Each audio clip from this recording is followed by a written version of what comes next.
unquestionable that this northeast area of New South Wales is an astonishing area of biodiversity value, outstanding biodiversity value. Rare things turning up here and there and everywhere. This is an extremely rich area, and any property such as this that can be redeveloped, 100 acres here, 100 acres there, that can be regenerated, is going to contribute to that wildlife hanging on. We're at Huonbrook, west of Byron Bay.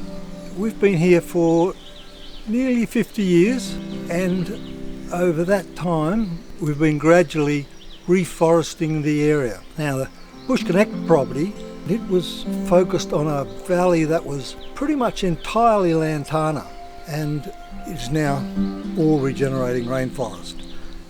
And that enabled us to complete a native vegetation wildlife corridor going from Mount Jerusalem National Park at that end to Goonengerry National Park at this end of the property.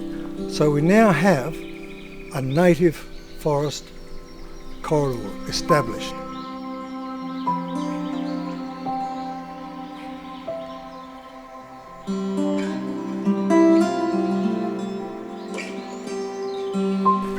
So a big part of our grant application was about the environment work, but also about collaboration around.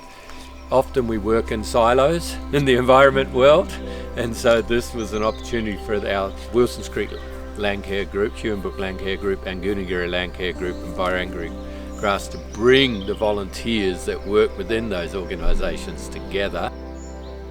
We have the 4 ecosystems, and it's unique because mostly you get thoroughbred grass, rainforests, but you very rarely get all 4 in one area. Then if we have a field day, we'll bring in some expert scientists with some knowledge about the local species, and they can learn something about the actual ecology and the habitat of the species that live there, and the fact that many of these species really don't occur very far outside our valleys.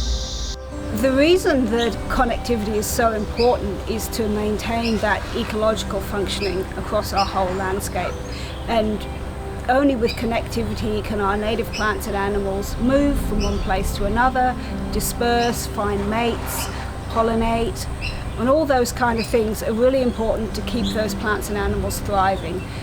And the methodology we use in this camphor and lantana conversion is basically to try and simulate the natural disturbance as best possible. So the natural disturbance in a rainforest is a tree falls over and there's a light gap.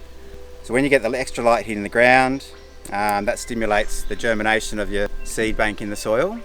Within 3 years we can germinate so many trees, create a canopy dark enough to shade out all the weeds. We can eliminate camphor laurel seed bank, we can eliminate privet seed bank, we can eliminate lantana seed bank. But what we found was we can regenerate the soil really efficiently, really successfully.